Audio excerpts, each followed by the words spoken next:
प्रिय विद्यार्थियों, नमस्कार। आप सभी का हमारे गुरु सीख स्टडी हब यूट्यूब चैनल पर हार्दिक स्वागत है। प्यारे बच्चों, अगर अभी तक आपने हमारे इस चैनल को सब्सक्राइब नहीं किया है तो प्लीज सब्सक्राइब कर दीजिएगा और बेल बटन के आइकन पर क्लिक करके आप ऑल नोटिफिकेशन कर लीजिएगा ताकि नए आने वाले वीडियो के नोटिफिकेशन आप लोगों को लगातार मिलते रहे, जिससे आपको किसी भी प्रकार की असुविधा नहीं हो। जैसे ही क्लास शुरू होती है आपके पास तुरंत नोटिफिकेशन पहुंच जाए।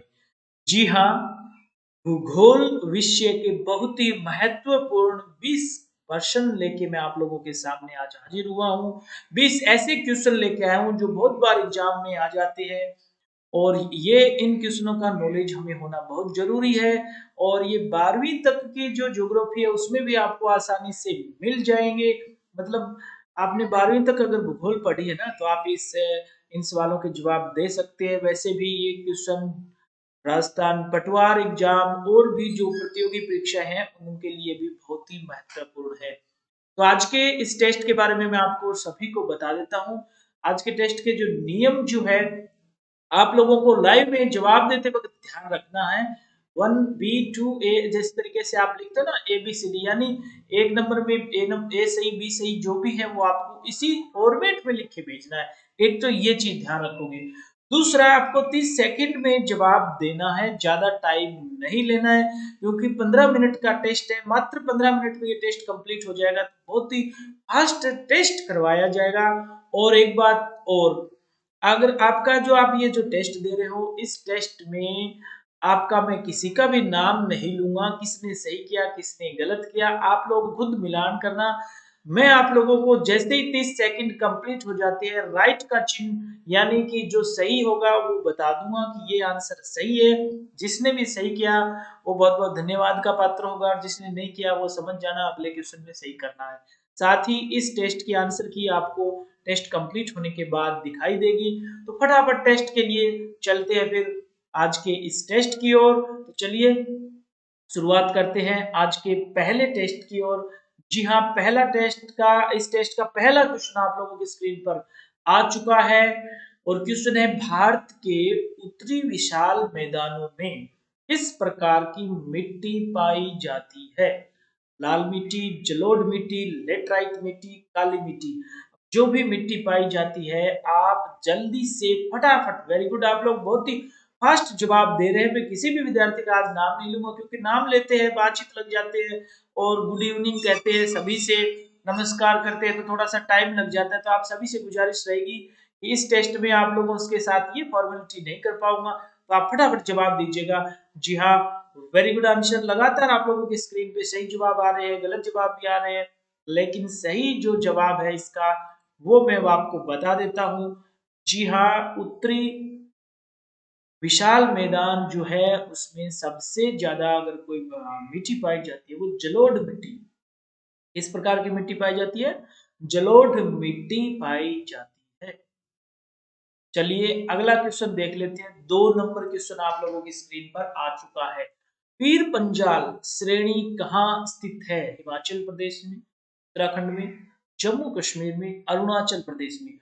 वाह भाई वाह, क्या बात है। फटाफट आप लोगों की स्क्रीन पे लाइव चैट में आंसर जल्दी जल्दी आने चाहिए भैया। देखो जितना फास्ट जवाब दोगे उतना ही टैलेंटेड रहेगा। आप लोगों की तैयारी का पता चलता है। 30 सेकंड का टाइम मिलता है आपको क्वेश्चन आने के बाद में। जल्दी जल्दी आप लोग जो भी ABCD सही आंसर है 2 नंबर लगा के ABCD जवाब दे दीजिएगा। मैं आपका किसी का आज नाम नहीं ले रहा हूँ क्योंकि इस वीडियो में नाम नहीं लेंगे, नाम लेने से वीडियो बड़ा बन जाता है। और जो सही आंसर है वो अब मैं बता देता हूँ। आप लोग इतना सोचने विचारने वाला तो क्वेश्चन ही नहीं था, बहुत ही आंसर सरल है इसका, जम्मू कश्मीर। जी हाँ, पीर पंजाल श्रेणी जम्मू कश्मीर में स्थित है, ध्यान रखिएगा। चलिए नेक्स्ट क्वेश्चन देख लेते हैं। जिसने सही किया उसको बहुत बहुत बधाई और जिसने गलत किया वो आगे कोशिश करते रहे। निम्नलिखित देशों में से कौन भारत का पड़ोसी देश नहीं है? Myanmar, Japan, Nepal, Bhutan. अरे इतना आसान क्वेश्चन आ गया, इसका तो सबसे पहले सबसे फास्ट जवाब दीजिएगा। हाँ, मैं आप लोगों के सबके कमेंट देख रहा हूं लेकिन मजबूरी है कि नाम किसी का नहीं लूंगा क्योंकि नाम लेने से वीडियो लंबा हो जाता है। और फिर अपने को 15 मिनट में कंप्लीट नहीं करवा पाते हैं इस टेस्ट को, तो आप लोग ध्यान रखें सभी का जो स्क्रीन पे जो नाम चल रहा है आप लोग लाइव चैट में जवाब देते रहे। वेरी गुड आंसर, बहुत ही शानदार जवाब दिया लगभग विद्यार्थियों ने, क्योंकि इतना तो, हाँ इतना तो आपको ज्योग्राफी का पता ही है। भारत के पड़ोसी देश में, हाँ जुड़ाव वाले जो देश है वो म्यांमार, नेपाल, भूटान ही है। जापान अपने से दूर है थोड़ा सा, थोड़ा कह सकते हो, दूर भी कह सकते हो, लेकिन जापान पड़ोसी देश की श्रेणी में नहीं आता है। चलिए अगला क्वेश्चन देख लेते हैं। निम्नलिखित में से किस प्राकृतिक क्षेत्र की जलवायु विशेषताओं में शुष्क गर्मियां और आर्द्र सर्दियां पाई जाती है? भूमध्य क्षेत्र, शंकुधारी वन्य क्षेत्र, मानसून क्षेत्र या चीनी प्रकार का क्षेत्र? देखते हैं ज्योग्राफी के धुरंधर कितना फास्ट, कितना सही जवाब दे पाते हैं। 30 सेकंड का आप लोगों को टाइम मिलता है, मात्र 30 सेकंड। आप लोग फटाफट कोशिश करेगा। चैट में जवाब भी देने शुरू कर चुके हैं विद्यार्थी, मैं इन लोगों के देखता हूं जवाब, फिर भी आप लोगों फटाफट जवाब दें। चूंकि मैं आज किसी का भी नाम नहीं लूंगा, आप सभी से मेरी गुजारिश है आप लोग गुड इवनिंग के भी मैसेज मत करिएगा। हाँ लेकिन मैं आपको रिप्लाई नहीं करूंगा, हाँ कर सकते हो लेकिन मैं आपको जवाब नहीं दे पाऊंगा। बिल्कुल आप लोग फटाफट जवाब दें, बस टेस्ट में भाग लेना। ये टेस्ट थोड़ा सा फास्ट जवाब वाला होना चाहिए। जी हाँ, सही आंसर है भूमध्य क्षेत्र। बिल्कुल से सही जवाब जो इसका है वो है भूमध्य क्षेत्र। चलिए अगला क्वेश्चन देख लेते हैं। दो बड़े जल मार्गों को जोड़ने वाले लघु जल मार्ग को कहते हैं मरुद्वीप, जल डमरू, मध्य स्थल संयोजक या फिर खाड़ी ना? वाह भी वाह, क्या बात है। कुछ स्टूडेंट को पता है जो ज्योग्राफी में धुरंधर है ना। हम लोग जल्द ही अपने चैनल पर ज्योग्राफी की क्लास स्टार्ट करने वाले हैं, जो नियमित क्लासें होगी। जैसे हिंदी साहित्य की क्लास 2 बजे चल रही है अपने चैनल पर, वैसे ही ज्योग्राफी की भी क्लास शुरू होने वाली है, जो आप लोगों के विशेष आग्रह पर शुरू होगी, जल्द ही शुरू हो जाएगी। उसकी सूचना मैं आप लोगों को दे दूंगा। फटाफट आप लोग जवाब दीजिएगा लाइव चैट में। वेरी गुड आंसर, आप लोगों की तरफ से जवाब भी आ रहे हैं, और सही आंसर जो है वो है जल डमरू मध्य जो होता है ना। हाँ, दो बड़े जल मार्गों को जोड़ने वाले लघु जल मार्ग है ना, दो बड़े जल मार्गों को जोड़ने वाले लघु जल मार्ग को क्या कहते हैं? जल डमरू मध्य, बीच में होता है ये इस तरीके का। ठीक है, वेरी गुड आंसर। छठा क्वेश्चन देख लेते हैं। निम्नलिखित में से किसे सह्याद्री पर्वत श्रृंखला के नाम से भी जाना जाता है? पूर्वी घाट, विंध्य, शिवालिक या फिर पश्चिमी घाट? वाह भाई वाह, क्या बात है। बहुत सारे विद्यार्थी अच्छी तैयारी करते हैं। इनकी ज्योग्राफी की जो तैयारी है ना वो बहुत ही शानदार है। और भारत का भूगोल जिसने पढ़ रखा है, भारत की भूगोलिक जानकारी जिसको प्राप्त है, उस बच्चे को पूरा पूरा ज्ञान है इन प्रश्नों का। वेरी गुड आंसर, लेकिन मैं नाम आपका किसी का नहीं ले पाऊंगा। हाँ जी, किसी का भी नाम नहीं लूंगा। आप लोग ही देखते रहना कि किसका सही है किसका गलत है।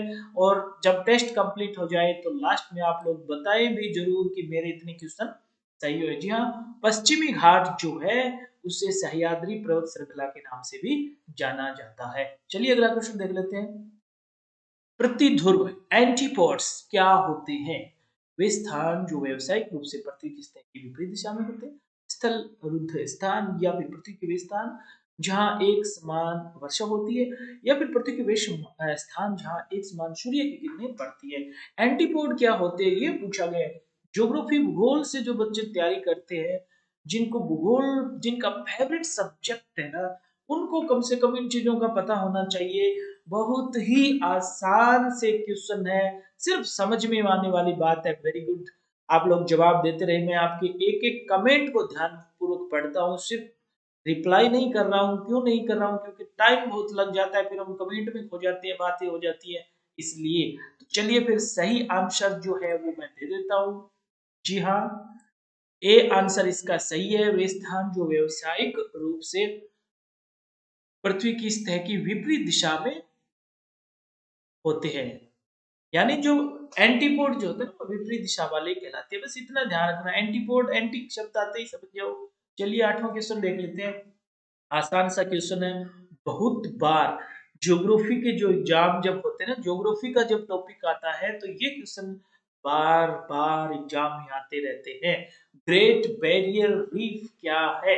पर्वत श्रृंखला, प्रवाल रचना, मानव निर्मित दीवार या फिर ज्वारीय भित्ति? जी हाँ, ग्रेट बैरियर रीफ क्या है? बैरियर रीफ क्या है? ये रीफ क्या है? वाह भाई वाह, मैं बता तो रहा हूँ, समझा भी रहा हूँ, लेकिन कुछ स्टूडेंट पकड़ पाते हैं, कुछ स्टूडेंट नहीं पकड़ पाते। वेरी गुड आंसर, आप लोगों की तरफ से जवाब भी आ रहे हैं। बहुत सारे बच्चे जिन्होंने पढ़ा है, ज्योग्राफी के बारे में जाना है, वो जवाब दे रहे हैं। और सही आंसर जो है वो है प्रवाल रचना। जी हाँ, ग्रेट बैरियर रीफ एक प्रवाल रचना है, एक प्रवाल भित्ति है, बहुत ही बड़ी, है ना। हाँ, उस वो एक तरीके से एक बैरियर टाइप में बनी हुई है। आपने ज्ञान पूरा नॉलेज हम ज्योग्राफी की क्लास में पढ़ेंगे, यहाँ नहीं बता पाऊंगा क्योंकि टाइम कम है। चलिए, 9वां क्वेश्चन आप लोगों को दिखा देता हूँ। हिम रेखा क्या है?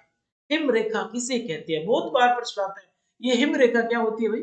एक ऊंचाई जिसके नीचे कभी हिमवृष्टि नहीं होती, एक ऊंचाई जिसके ऊपर हिम वर्षा होती है किंतु गर्मियों में बर्फ पूरी तरह से पिघल जाती है, एक ऊंचाई जिसके एक स्थान पर स्थायी रूप से बर्फ रहती है और पूरी वर्ष नहीं पिघलती है। इनमें से कोई नहीं। कई बार आ जाता है, हिम रेखा से ऊपर, हिम रेखा से नीचे, है ना, ऐसा क्वेश्चन बहुत बार पूछा जाता है। तो ये हिम रेखा होती क्या है? वेरी गुड, वेरी गुड, जवाब आप लोग देते रहो बिल्कुल लाइव। मैं आपके सभी के कमेंट चेक कर रहा हूँ, आप लोग जवाब देते रहे। और जी हाँ, इस क्वेश्चन का जो सही आंसर है वो ये है, एक ऊंचाई जिसके एक स्थान पर स्थायी रूप से बर्फ रहती है और पूरे वर्ष नहीं पिघलती, उसे हिमरेखा कहते हैं। चलिए, 10वां क्वेश्चन देख लेते हैं। आधा टेस्ट कंप्लीट हो चुका है। बहुत सारे विद्यार्थी जो ज्योग्राफी में रुचि रखते हैं, आज अब मुझे पता चल गया आप लोगों की भी तैयारी है। तो हाँ, पृथ्वी की सतह पर किसी स्थान पर पड़ने वाले सूर्य तप की मात्रा निम्नलिखित में से किस कारक पर निर्भर करती है? उस स्थान के अक्षांश पर, या फिर उस स्थान के रेखांश पर, या फिर उस स्थान की जलवायु पर, या फिर उपयुक्त सभी पर? वाह भाई वाह, क्या बात है। हाँ, जवाब आप लोगों के आने शुरू हो गए हैं। फटाफट आप लोग लाइव चैट में जवाब दे दीजिएगा। पृथ्वी की सतह पर किसी स्थान पर पड़ने वाले सूर्य ताप की मात्रा कौन से कारक पर निर्भर करती है, ये पूछा गया है। बिल्कुल। हाँ, आप लोगों ने भी जवाब देने की अच्छी कोशिश की है, लेकिन जो सही आंसर है वो है ये।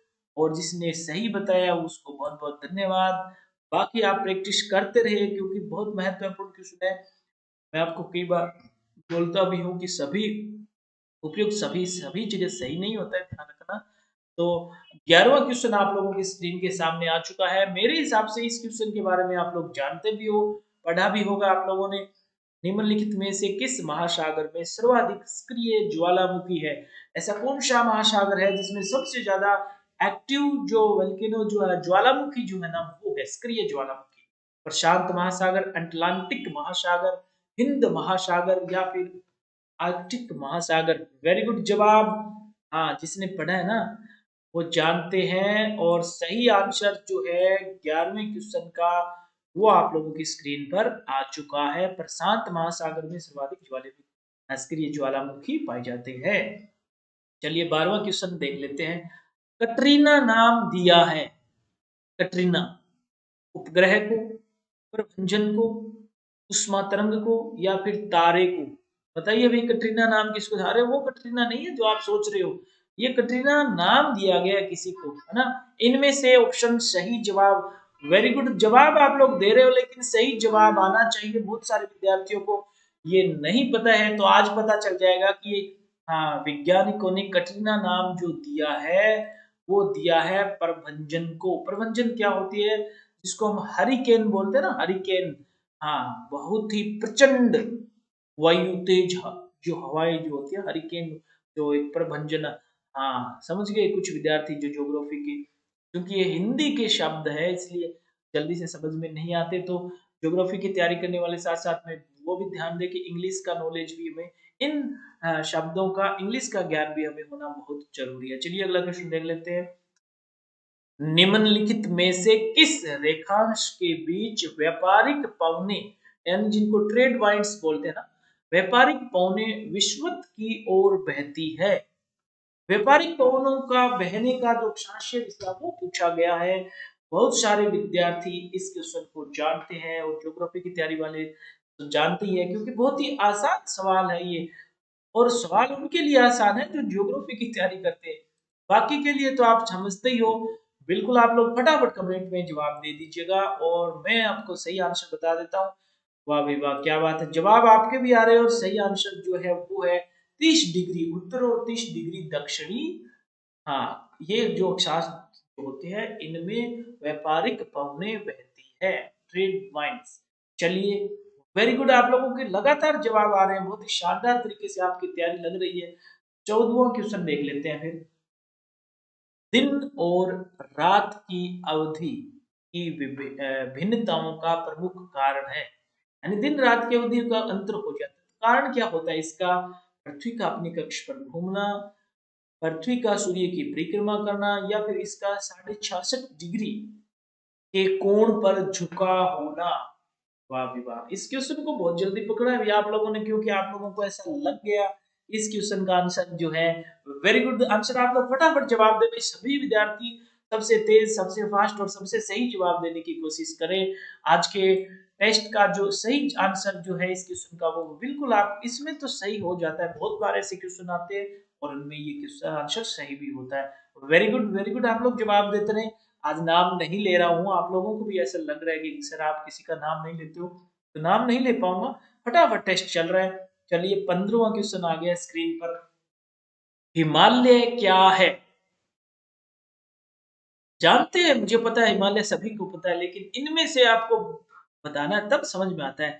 हिमालय क्या है? एक वलय पर्वत श्रृंखला, एक अवशिष्ट पर्वत श्रृंखला, या फिर एक ज्वालामुखीय पर्वत श्रृंखला, या फिर इनमें से कोई नहीं। अब देखते हैं कितने विद्यार्थी इस क्वेश्चन का सही जवाब दे पाते हैं। वाह भाई वाह, क्या बात है, हिमालय के बारे में बहुत नॉलेज रखते हो। फटाफट जवाब दे दीजिएगा, 10 सेकंड में फिर मैं जवाब तो मैं देने वाला हूँ। आप लोगों के शानदार जवाब आते हैं, क्योंकि हिमालय का ही अगर हमें नहीं पता है तो फिर ज्योग्राफी पढ़ रहे हैं हम लोग, थोड़ा सा सोचने वाली बात है। बिल्कुल, हिमालय जो है वो एक वलय पर्वत श्रृंखला है। सही आंसर आपकी स्क्रीन पे आ चुका है। बहुत बहुत धन्यवाद जिसने सही जवाब दिए हैं उन सभी को। और लगातार आप लोग 5 क्वेश्चन रहे हैं, 16वां क्वेश्चन स्क्रीन पे आ चुका है। निम्नलिखित में से किसका संबंध भू स्वरूपों की विशेषताओं, उद्गम और विकास के अध्ययन से है? यानी आपको इनमें से कौन सा ऐसा ज्ञान है, ये सब्जेक्ट है, वो बताना है जिसमें भू स्वरूप की विशेषताओं, उद्गम और विकास का अध्ययन किया जाता है। पारिस्थितिक विज्ञान, भूगोल, भू आकृति विज्ञान, या फिर भू विज्ञान। वाह भाई वाह, क्या बात है, जल्दी जल्दी जवाब भी दे रहे हैं सारे स्टूडेंट। मैं आपको बता देना चाहता हूँ, ये जो चीजें ना, हाँ, आपके कॉलेज लेवल में बहुत काम आएगी जब आप आगे पढ़ोगे तो आपको। वैसे तो आप सभी को पता है इन प्रश्नों का, क्योंकि जिसके पास ज्योग्राफी है ना, उसको पता चल जाता है कि सही आंसर जो है ना वो यही है। जियोमॉर्फोलॉजी जो होती है ना, हाँ जी, भू आकृति विज्ञान, स्थलाकृति विज्ञान जो होती है ना, वो आकृति विज्ञान सही आंसर है। वेरी गुड, आप लोगों की तरफ से भी जवाब आए। हाँ, लेकिन थोड़ा सा ध्यान रखना है। समुद्री जल की सामान्य लवणता को समुद्री जल की प्रति 1000 ग्राम नमक की मात्रा के रूप में परिभाषित किया जाता है। समुद्री जो नमक जो जो लवण की जो मात्रा होती है ना, वो प्रति 1000 ग्राम नमक की मात्रा के रूप में परिभाषित किया जाता है। अब इनमें से कौन सा कथन सही है? कितने परसेंट वो ग्राम नमक माना जाता है? 25 ग्राम, 35 ग्राम, 30 ग्राम, 40 ग्राम? वाह भाई वाह, मुझे इस क्वेश्चन को देखकर याद आ गया, ज्योग्राफी नेट के एग्जाम में ये क्वेश्चन आया था उस टाइम में। बड़ा शानदार क्वेश्चन था। हाँ जी, आप लोग जवाब देते रहे बिल्कुल। ज्योग्राफी के, जब ज्योग्राफी के आगे और तैयारी करेंगे ना बच्चे, बहुत ज्यादा ये चीजें काम आती हैं, बहुत काम आती है ये चीजें। जनरल साइंस के से क्वेश्चन, जनरल नॉलेज के से ऐसे क्वेश्चन है। बिल्कुल सही आंसर जो है वो 35 ग्राम क्वेश्चन है। और लगातार आप लोग जवाब दे रहे हैं, वेरी गुड। चलिए, 18वां क्वेश्चन अब आप लोगों की स्क्रीन पे आ चुका है, जो बहुत ही आसान से क्वेश्चन है, जो आपको प्रैक्टिकली जो फाइल जो होती है, प्रैक्टिकल वर्कबुक जो होती है, उसमें भी ये क्वेश्चन मिल जाते हैं। और ज्योग्राफी की जो पुस्तकें होती है उसमें तो मिलते ही मिलते हैं। तो पृथ्वी के ग्लोब पर एक ध्रुव से दूसरे ध्रुव तक और लंब से विषुवत तक खींची जाने वाली काल्पनिक रेखाओं को क्या कहते हैं? समोच्च रेखा, समदाब रेखा, स्टेप्स, या फिर याम्योता? Very good answer. फटाफट आप लोगों के जब जवाब आते हैं ना, बहुत सारे विद्यार्थी बहुत जल्दी जवाब देते हैं। लाइव चैट में जवाब लिखने हैं, नॉर्मल चैट में आप बाद में भी जवाब दे सकते हो। जिस विद्यार्थी को क्वेश्चन आंसर अच्छे लगते हैं वो जवाब दे सकता है। 30 सेकंड तक का अपना टाइम होता है एक क्वेश्चन के ऊपर, आपको फटाफट जवाब देना। अरे भाई जिसको आता है वो तो फटाफट ही जवाब दे देते हैं, बाकी सोचने वाली बात है। और सही जो जवाब जो है वो उसका जवाब आंसर क्या है, या आपके उत्तर। ध्यान रखना, खींची जाने वाली काल्पनिक रेखाओं को क्या कहते हैं, यहाँ पे उत्तर। चलिए सेकंड लास्ट क्वेश्चन अब आप लोगों की स्क्रीन पर आ चुका है। ये क्वेश्चन तो मैंने एक दो बार पूछा भी होगा, बहुत सारे विद्यार्थियों को पता भी है। निम्नलिखित में से कब सूर्य और पृथ्वी के बीच की दूरी सर्वाधिक होती है? ग्रीष्म अयनात या फिर अपसौर, शीत अयनात या फिर उपसौर। यानी अपसौर उपसौर में ही मामला अटका हुआ है ना। सभी के समझ में आ जाता है क्वेश्चन विद्यार्थियों को। वेरी गुड जवाब, बहुत ही शानदार जो जवाब दिया। इसको मैंने जब ये क्वेश्चन आया हुआ है हमारे टेस्ट सीरीज में होगा शायद, मुझे जहां तक याद है, हाँ उसमें समझाया भी था। जी हाँ, दूरी जब होती है ना सर्वाधिक दूर, दूर का मतलब होता है अपसौर, उपसौर मतलब पास में, अपसौर दूर। जी हाँ, 19वें क्वेश्चन का जो सही जवाब है वो अपसौर है। और चलिए आज के सेकंड लास्ट क्वेश्चन का जवाब चेक कर लेते हैं। उस स्थान को क्या कहते हैं जहां नदी और समुद्र का जल मिलता है? वाह भाई वाह, क्या बात है। आज तो बहुत ही शानदार क्वेश्चन आप लोगों से पूछा गया है। उस स्थान को क्या कहते हैं जहां नदी और समुद्र का जल आपस में मिलते हैं, तो क्या कहलाते हैं? डेल्टा, हार्बर, एस्चुरी या फिर स्ट्रेट। वाह भाई वाह, क्या बात है, बहुत ही शानदार। ये होती है ज्योग्राफी की। और इतने इंटरेस्टिंग क्वेश्चन मैं आज आप लोगों के लिए लेके आया था ना। पढ़ने वालों को आनंद आता है ऐसे क्वेश्चन, हमें तो बहुत अच्छा लगता है क्योंकि ज्योग्राफी हमारा फेवरेट सब्जेक्ट है। मेरा तो फेवरेट सब्जेक्ट है ज्योग्राफी, तो पढ़ते हैं तो आनंद आता है। तो उस स्थान को जहां नदी और समुद्र का जल मिलता है उसे एस्चुरी कहते हैं। ध्यान रखना, एस्चुरी। ठीक है, तो आप सभी विद्यार्थियों का जो आप सभी ने लगातार जवाब दिया, बहुत बहुत धन्यवाद। आपकी अच्छी तैयारी है, आप लोग इसी तरीके से जवाब देते रहे। और लाइव आज का टेस्ट आप लोगों को कैसा लगा ये भी मुझे जरूर बताइए। अब आप लोगों के सामने इस टेस्ट की आंसर की मैंने पेश कर दी है। आप सभी विद्यार्थी जस्ट 1 मिनट में चेक कर लीजिए। वैसे तो आपको पता ही है कि आपके कितने सही और कितने गलत हुए हैं, लेकिन फिर भी आप मिलान करके कमेंट बॉक्स में, नॉर्मल कमेंट बॉक्स में आप लोग जरूर बताया करो, ताकि औरों को भी पता चले कि इस विद्यार्थी के इतने क्वेश्चन ज्योग्राफी में सही हुए हैं। तो ये था आज का टेस्ट। आज के टेस्ट में भाग लेने वाले सभी विद्यार्थियों का बहुत बहुत धन्यवाद। और ये 2020 की सीरीज पे बहुत ही फास्ट टेस्ट आज हमने कराया है। मात्र 20 मिनट में टेस्ट कंप्लीट कराने का एक लक्ष्य होता है। तो आज का टेस्ट बस अभी यहीं पे संपन्न होता है। आज माफी चाहूंगा आप सभी से कि मैंने आपका किसी का नाम नहीं लिया, लेकिन मैं आपके कमेंट देख रहा हूं तो आप लोग ये मत सोचना कि सर देख नहीं रहे हैं, सर बता नहीं रहे। मैं सभी का नाम लेना चाहता हूँ, लेकिन समय अभाव होता है, इसलिए इस टेस्ट में ये हमने रखा है सिस्टम की इसमें फटाफट टेस्ट हो जाए। तो ठीक है, फिर आज का टेस्ट अब यहीं पे इस टेस्ट को विराम देते हैं। आप सभी का बहुत धन्यवाद। Thank you, bye, good night, शुभ रात्रि, शब्बा खैर, बाय।